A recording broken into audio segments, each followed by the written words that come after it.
অসমীয়া নতুন বছৰৰ শুভেচ্ছা জনাই ডিকেবি ফেক্টৰৰ দৰ্শকসকলক এটা কথা ক'ব খুজিছোঁ। বৃহত্তৰ অসমীয়া জাতীয় জীৱনক যিসকলে চূড়ান্ত প্ৰতাৰণা প্ৰবঞ্চনা কৰি কেৱল লুটি পুতি খালে সেই সকলক চিনাক্ত কৰাৰ সময় বহাগ।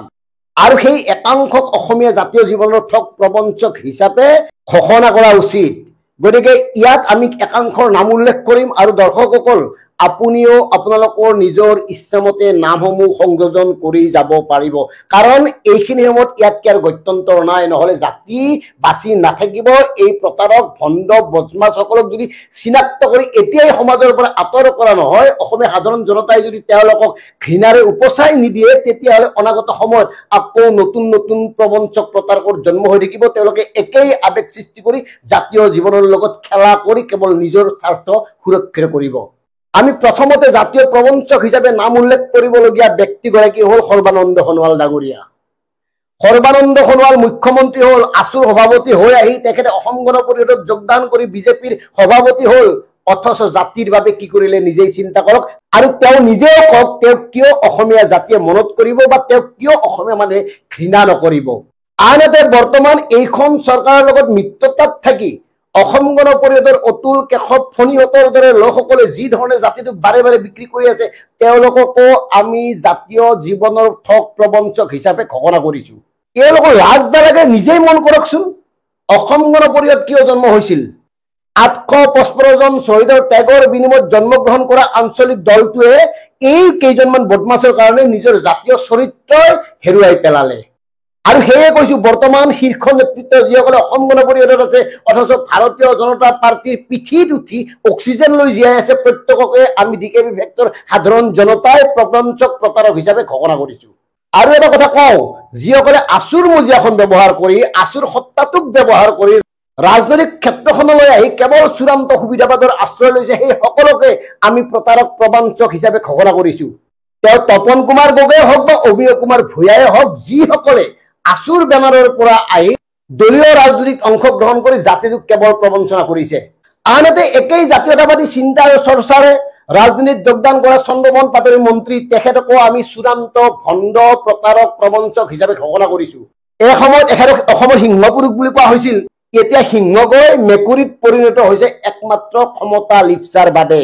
আনহাতে এইগৰাকী দীপাংক নাথ, আছুৰ সভাপতি, এখেতক জাতীয় জীৱনৰ শেহতীয়া প্ৰবঞ্চক প্ৰতাৰক হিচাপে ঘোষণা কৰা হ'ল এই কাৰণে এওঁ উচতনি দি 5 জন যুৱকক মাৰি পেলাইছে আন্দোলনত। আৰু এতিয়া কি কৰিছে প্ৰত্যেকেই জানে, গতিকে আমি একো নকওঁ। এওঁলোক ঘৃণাৰ যোগ্য, ধিক্কাৰৰ যোগ্য। এওঁলোক জাতিয়ে চিৰদিন প্ৰবঞ্চক ঠগ হিচাপে মনত ৰাখিব। আনহাতে 46 বছৰ সহস্ৰ সংগ্ৰাম কৰি মূল সুঁতিলৈ উভতি হোৱা অনুপ চেতিয়া, অৰবিন্দ ৰাজখোৱা প্ৰমুখ্যে আলফাৰ শীৰ্ষ নেতৃত্ব, আপোনালোককো সাৱধান কৰি দিয়া হৈছে। এই কাৰণে সাৱধান কৰি দিয়া হৈছে, আপোনালোকে সুদীৰ্ঘ দিন সংগ্ৰাম কৰি আপোনালোকৰ সংগ্ৰামৰ বাবে হাজাৰ হাজাৰ যুৱক যুৱতীয়ে আত্মবলিদান দিয়াৰ পিছত আপোনালোকে শান্তি চুক্তিৰ নামত যিবোৰ কাম কৰি আছে, সেই কামবোৰ যদি সময় থাকোঁতে থানথিত নলগাই এই জাতীয় সংগ্ৰামখনক এটা মৰ্যাদা সম্পন্ন পৰিণতি নিদিয়ে, তেতিয়াহ'লে অনাগত সময়ত আপোনালোককো অসমৰ সাধাৰণ জনতাই মিথ্যাচাৰী, প্ৰবঞ্চক, প্ৰতাৰক হিচাপে ঘোষণা কৰিব, আখ্যা দিব, ঘৃণাৰে উপচাই পেলাব। সেইকাৰণে আপোনালোকে এই যে শ্বহীদ পৰিয়ালক টকা এতিয়াও দিব পৰা নাই, এই যে নিৰ্যাতিত সকলৰ কাষত থিয় হোৱা নাই, মাত এষাৰ দিয়া নাই, এই সকলোবোৰ পুনৰ বিবেচনা কৰি শান্তিপূৰ্ণভাৱে গোটেই বিষয়টো আপোনালোকে সমাধান কৰক। অসমৰে মাত মাতক, জাতিৰ পক্ষত থিয় দিয়ক। চৰকাৰৰ জনবিৰোধী, চৰকাৰৰ অসম বিৰোধী প্ৰতিটো কামত অসমবাসীক লগত লৈ প্ৰতিবাদ সাব্যস্ত কৰক। আৰু আলফা স্বাধীনৰ খানাৰক্য পৰেশ বৰা ডাঙৰীয়া, আপোনালোকক আমি অনুৰোধ জনাইছো, আহ্বান কৰিছো, আপুনি বহুত কৰিলে, লাভ একো নহয়, শূন্য। গতিকে অসমীয়া নতুন বছৰৰ আৰম্ভণিতে আপোনালৈ এই আমাৰ বিনম্ৰ আবেদন, যদি আপুনিও অসমীয়াৰ কাষত থিয় হৈ অসমীয়াৰ পক্ষত মাত নামাতে, এতিয়াও যদি এক অসম্ভৱ বিষয় এটা খামুচি ধৰি এনেকে অসমৰ যুৱক যুৱতীসকল ঘন অৰণ্যলৈ যোৱা পথটো মুকলি কৰি ৰাখি এটা প্ৰজন্মক শেষ কৰিব খুজিছে, তেতিয়াহ'লে আপোনাৰ এই ত্যাগকো অসমৰ সাধাৰণ জনতাই মান্যতা নিদিয়ে, ইয়াকো ধিক্কাৰ জনাব। সেয়ে ডিকেবি ফেক্টৰৰ স্পষ্ট নিবেদন, অসমীয়াৰ কাষত থিয় হৈ এই সময়ত অসমীয়াক লগত লৈ আগবাঢ়ক, কাৰণ জাতিটোৰ অৱস্থা বৰ ভাল নহয়। জাতিক নেতৃত্ব দিব পৰা মানুহৰ অভাৱ, জাতিক নেতৃত্ব দিয়া বেছিভাগেই এতিয়া আপোনাৰ বৰণ সলাই মুখা পিন্ধি আছে। আশা কৰো এগৰাকী অনুজৰ এই আহ্বান আপুনি গুৰুত্ব সহকাৰে বিবেচনা কৰিব, মাননীয় পৰেশ বৰা ডাঙৰীয়া। আন এটা স্বাধীন প্ৰতিদিন গোষ্ঠীৰ জয়ন্ত বুঢ়া ডাঙৰীয়া, আপোনালোকৰ স্বাধীন প্ৰতিদিন গোষ্ঠীয়ে অসমীয়া জাতীয় জীৱনলৈ যি অৱদান আগবঢ়াইছিল, সেই অৱদান এতিয়া প্ৰবঞ্চনা প্ৰতাৰণাৰ নামান্তৰ হবলৈ আগবাঢ়িছে। গতিকে আপুনিও জাতিৰ পক্ষত থিয় হওক। আমি সুদীৰ্ঘদিন ধৰি আপোনালোকৰ সংবাদ গোষ্ঠীৰ বাতৰিসমূহ পৰ্যবেক্ষণ কৰি এটা কথাত উপনীত হৈছো যে আপোনালোকে থল চাই কঠীয়া পাৰে। এটা সময়ত আপোনালোকে অসমীয়া জাতীয় সত্তাটোক নেতৃত্ব দিছিল, জাতীয়তাবাদৰ পৃষ্ঠপোষকতা কৰিছিল, আৰু সেই স্বাধীন প্ৰতিদিন গোষ্ঠীয়ে এতিয়া জাতীয় চৰিত্ৰ হেৰুৱাই পেলাইছে।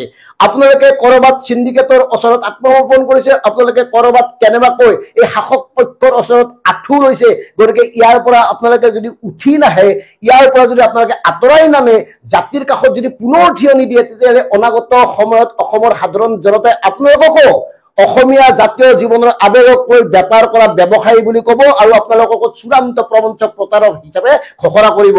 এই কথাবোৰ আপোনালোকে মনত ৰাখক। গতিকে ডিকি বিভক্তৰ প্ৰিয় দৰ্শক, ইয়াত আপোনালোকেও যোগ দিব পাৰে। আপোনালোকৰ দৃষ্টিত এনেকুৱা কোন মানুহ আছে যিসকলে জাতিটোক বাৰে বাৰে বন্ধ কৰতে হয়, যিসকলে জাতিৰ নামত কেৱল নিজৰ সৱে বাবে প্ৰচুৰ ধনসম্পত্তি গঢ়িছে, যিসকলে জাতীয় আবেগক লৈ হেতালি কৰিছে, যিসকলে থলগিৰি জনতাক বাৰে বাৰে প্ৰবঞ্চনা প্ৰতাৰণা কৰি আহিছে, তেনেকুৱা লোকক আপোনালোকে বহাগৰ এই মাহতে অসমীয়া নতুন বছৰ, নতুন সাহ, নতুন উৎসাহ, নতুন প্ৰতিশ্ৰুতি, নতুন চিন্তা, নতুন দৃষ্টিভংগীৰে আগবঢ়া অসমীয়া জাতিৰ এই বহাগতে তেওঁলোকক চিনাক্ত কৰক। কাৰণ বহাগ অসমীয়া জাতিৰ আয়ুস ৰেখা ভূপেন হাজৰিকা ডাঙৰীয়াই তেতিয়াই কৈ গৈছিল। গতিকে এই আয়ুস ৰেখাডালক আৰু দীৰ্ঘস্থায়ী কৰিবলৈ হলে আপোনালোকৰ দৰে সচেতন লোকসকলে কিছুমান নিষ্ঠুৰ সিদ্ধান্ত গ্ৰহণ কৰিব লাগিব। ধন্যবাদ। জয় অসম।